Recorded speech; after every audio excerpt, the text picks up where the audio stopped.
Existe no nosso país o Fundo Garantidor de Crédito. E o Fundo Garantidor de Crédito ele foi constituído na forma de uma associação civil de direito privado, ou seja, uma entidade privada, só que sem fins lucrativos. E essa associação ela é composta pelas instituições financeiras e pelas associações de poupanças e empréstimos participantes do sistema financeiro nacional. O objetivo do FGC é oferecer maior garantia aos agentes de mercado com recursos depositados ou aplicados em instituições citadas, na eventualidade dessas sofrerem uma intervenção do Banco Central, ser decretada a liquidação extrajudicial ou a sua falência. Ou seja, o fundo garante esses depósitos à vista, depósitos a prazo, poupanças, letras de câmbio, letras imobiliárias, letras hipotecárias, entre outros. Ou seja, o Fundo Garantidor de Crédito ele oferece justamente essa maior garantia aos depositantes e aplicadores.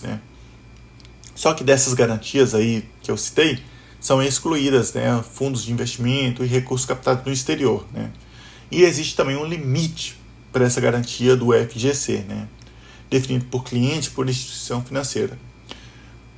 Ainda sobre o Fundo Garantidor de Crédito, ele é mantido por contribuições das próprias instituições financeiras, contribuições mensais realizadas ao fundo, e justamente são viabilizados por meio da cobrança de um percentual sobre o montante de saldo das contas enquadradas nessas garantias oferecidas pelo FGC. O FGC possui a sua garantia ordinária, que são justamente os produtos que possuem essa proteção, como eu disse anteriormente, são os depósitos à vista, os depósitos de poupança, os depósitos a prazo, que são os CDBs e os RDBs, as letras de crédito imobiliário, as letras de crédito agronegócio, e tem também outros títulos que são protegidos pelo FGC, e você pode entrar nesse link aí e você vai ver todos os títulos que são todos os títulos e depósitos que são protegidos pelo FGC. Existem alguns limites na cobertura ordinária do FGC. E eu acredito que a principal é essa daqui, em que o total de crédito de cada pessoa contra a mesma instituição associada ou contra todas as instituições associadas do mesmo conglomerado financeiro vai ser garantido até o valor de R$250 mil, limitado à saldo existente. Ou seja, se eu, por exemplo, tenho R$300 mil em um banco A, digamos, e esse banco A, o Banco Central declara que esse banco A está falido, decretou falência desse banco A. Então, eu vou ter como limite de cobertura do FGC apenas os R$250 mil existentes.